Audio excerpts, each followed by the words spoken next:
Halo Ces, welcome back to Podcast.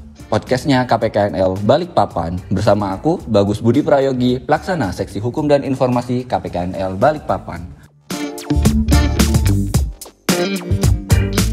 Bertepatan dengan 115 tahun lelang Indonesia, pada podcast episode kelima kali ini kita akan membahas terkait pasca lelang. Nah, oleh karena itu kita mengundang narasumber yang sangat ahli. Perkenalkan, Mas Doan Oktanari, pelelang ahli muda KPKNL Balikpapan. Halo Mas Doan. Halo Mas Bagus. Gimana kabarnya Mas? Alhamdulillah baik-baik saja. Nah, kalau kita ingat-ingat Mas, di episode kedua dan ketiga, kita sudah pernah membahas terkait lelang, tahapan lelang, dan bahkan terkait dukungan lelang terhadap UMKM. Nah, namun terkadang kita masih mendapat pertanyaan dari para peserta lelang, khususnya masyarakat umum, bertanya-tanya terkait setelah saya melakukan lelang, kira-kira setelah saya ditetapkan menjadi pemenang atau saya tidak jadi pemenang, kira-kira langkah apa yang harus diambil atau apa yang harus dilakukan? Oke, pertama-tama gini Mas Bagus ya. Kalau setelah ada proses lelang itu sudah berhasil sampai pada penetapan pemenang lelang, nanti dari KPKNL itu akan ada pemberitahuan terkait adanya pemenang lelang. Nah, pemberitahuan terkait adanya pemenang lelang ini disampaikan kepada seluruh peserta lelang. Jadi, peserta lelang yang menjadi pemenang, dia mendapatkan notifikasi bahwa dia menjadi pemenang lelang melalui email dan SMS. Nah, di situ juga diberitahukan dia harus menyelesaikan kewajibannya untuk melunasi harga lelang beserta jangka waktu pelunasannya. Sedangkan untuk peserta lelang yang tidak ditunjuk sebagai pemenang lelang alias peserta lelang yang kalah juga mendapatkan notifikasi. Nah, nanti mereka juga akan mendapatkan pengembalian uang jaminan lelang begitu. Nanti prosesnya bisa kita bahas lebih lanjut lagi Mas Bagus.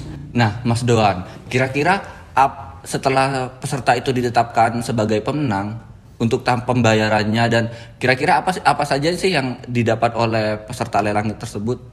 Nah, begini, setelah dia jadi pemenang, dia diharuskan untuk memenuhi kewajibannya, yaitu membayar harga lelang. Nah, setelah itu dia memenuhi harga lelang tersebut, pembayaran harga lelang, nanti dia mendapatkan yang namanya kwitansi lelang. Nah, selain kwitansi, nanti untuk barang-barang yang dilelang, kalau misalkan barang-barang tersebut memerlukan balik nama, itu dia juga dapat yang namanya kutipan bersalah lelang, seperti itu. Nah, Mas Doan, kalau kira-kira batas waktu pelunasannya itu berapa lama ya Mas? Nah, pelunasan lelang itu batas waktunya 5 hari kerja. 5 hari kerja ya Mas Bagus, bukan 5 hari kalender. Jadi misalkan lelang di hari Senin. Nah, nanti kalau misalkan di minggu itu tidak ada hari libur, batas akhir pelunasannya itu normalnya Senin minggu depannya begitu. Jadi kan dari Senin ke Senin itu 5 hari kerja. Seperti itu. Nah, untuk pembayaran atau pelunasan lelang Mas, kira-kira pemenang itu apa saja yang dibayarkan?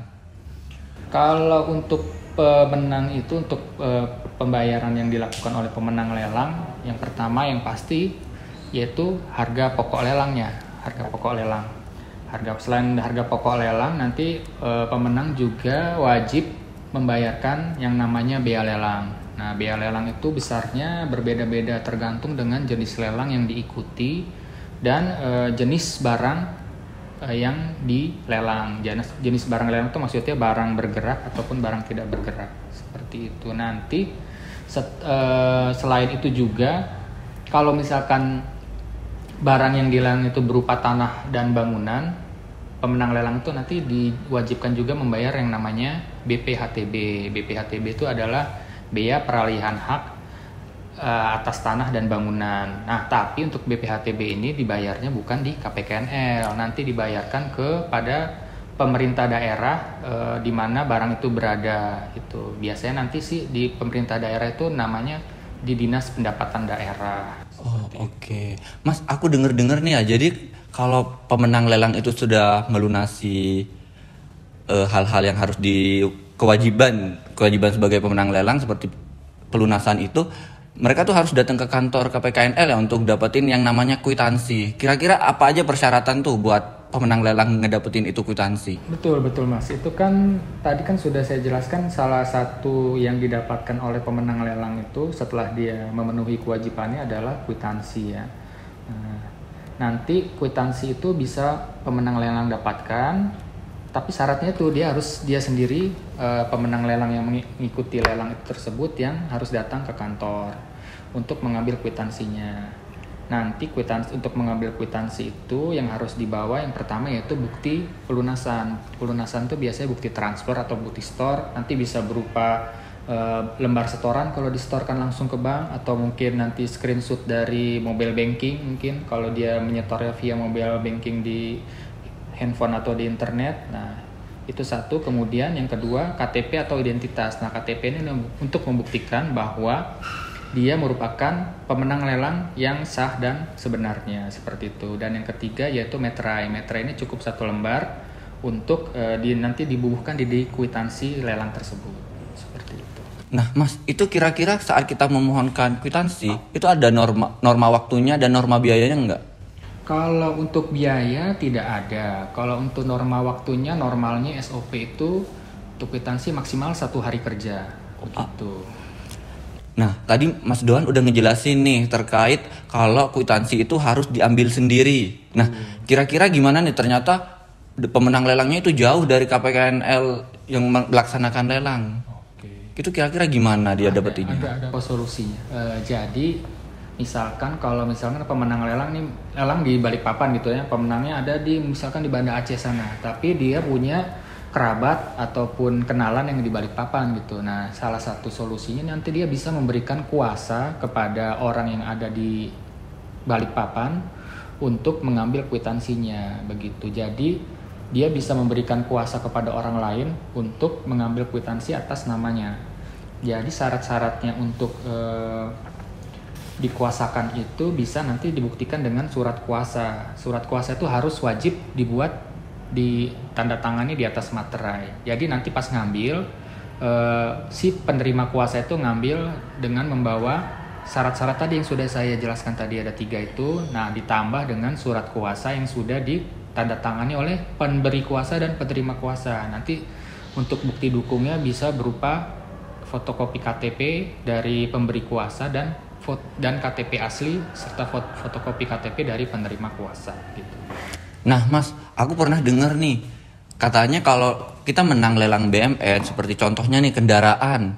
Nah, kira-kira tuh kendaraan untuk balik nama tuh kan kita butuh suatu berkas atau dokumen gitu yang disediakan oleh KPKNL. Itu kira-kira apa ya nama produknya? Betul. Tadi kan sudah di awal saya sudah bilang nanti yang jadi haknya pemenang lelang itu selain kwitansi ada namanya kutipan risalah lelang. Nah, kutipan risalah lelang itu adalah satu dokumen legal yang dikeluarkan oleh KPKNL, begitu. Kutipan risalah lelang itu kalau secara pengertiannya itu adalah kutipan dari kata demi kata atau sebagian dari risalah lelang, begitu. Kutipan risalah lelang itu diberikan kepada pemenang lelang. Fungsinya apa? Fungsinya itu sebagai pengganti akta jual beli. Jadi kutipan risalah lelang itu membuktikan bahwa si pemenang lelang itu memang berhak terhadap barang yang sudah dimenangkan melalui lelang, gitu. Oke, jadi setelah kita ditetapkan sebagai pemenang atau tidak ditetapkan sebagai pemenang, kita tuh ada tahapan-tahapan selanjutnya yang harus kita lakukan. Kalau yang sebagai pemenang itu kita akan diwajibkan untuk melakukan pelunasan maksimal 5 hari kerja sejak kita ditetapkan. Nah, setelah itu kita dapat mengambil kwitansi pada KPKNL, dan ingat tidak ada norma biaya, jadi kita hanya perlu membawa materai, bukti pelunasan dan identitas diri. Dan apabila pemenang tidak dapat mengambil langsung, dapat menggunakan kuasa dengan melampirkan surat kuasa. Nah, Mas, kira-kira untuk peserta yang kalah itu gimana ya, Mas? Untuk peserta yang kalah itu kan mereka untuk bisa mengikuti lelang kan memang harus untuk menyetor uang jaminan ya. Benar. Ada namanya uang jaminan untuk ikut lelang. Nanti kan pada saat mereka daftar, mereka juga kalau lelangnya lelang online, mereka mencantumkan nomor rekening dari milik mereka sendiri untuk yaitu fungsinya salah satunya untuk pengembalian uang jaminan gitu. Jadi setelah mereka tidak ditetapkan sebagai pemenang lelang, nanti otomatis setelah ada pemenang lelang, uang jaminan yang mereka setorkan pada saat pendaftaran itu dikembalikan oleh KPKNL begitu. Jadi nggak usah takut kalau misalkan menyetor uang jaminan pada saat pelaksanaan lelang, pasti nanti dikembalikan kok. Dan norma waktunya itu biasanya sih pada hari pelaksanaan lelang sudah mulai dikembalikan. Nanti yang jadi perbedaan mungkin apabila transaksi perbankan itu kan kalau misalkan beda bank gitu ya, beda, bisa agak lama gitu pengembalian. Nah itu mungkin di situ nanti nanti hambatannya seperti itu. Nah. Oh iya Mas Doan, ini ada nih aku yang mau tanyain. Kira-kira tuh norma waktu penyelesaian layanan itu tuh sama nggak sih tiap KPKNL? Untuk layanan kwitansi lelang, saya rasa sih sama ya. Untuk setiap KPKNL itu maksimal 1 hari kerja. Nah, tapi untuk kutipan risalah lelang, secara umum SOP yang ada itu kan maksimal juga 1 hari kerja. Tapi kami di KPKNL Balikpapan itu memberikan satu janji layanan yang beda dengan KPKNL yang lain nih. Janji layanan kami yaitu kutipan risalah lelang selesai maksimal 1 jam kerja ya di hari kerja apabila setelah dokumen-dokumen yang disyaratkan itu telah terpenuhi. Jadi kalau misalkan nih Bapak Ibu datang ke kantor kami jam 12 siang, nah itu kan biasanya jam istirahat ya. Nah, nanti kita potong di waktu istirahat. Setelah waktu istirahat habis, itu bisa dihitung lagi 1 jam dari itu gitu. Berarti jadi sekitar maksimal bisa di jam 1:30 lah kutipan risalah lelang itu selesai. Begitu Mas Bagus. Nah gitu Ces, udah tahu kan? Terima kasih Mas Doan buat informasinya hari ini. Dan aku ingetin lagi buat para pendengar podcast episode kelima kali ini untuk memfollow akun media sosial KPKNL Balikpapan. Ada Instagram, Facebook, dan Twitter. Oke, sekian podcast hari ini. Sampai jumpa di episode lainnya.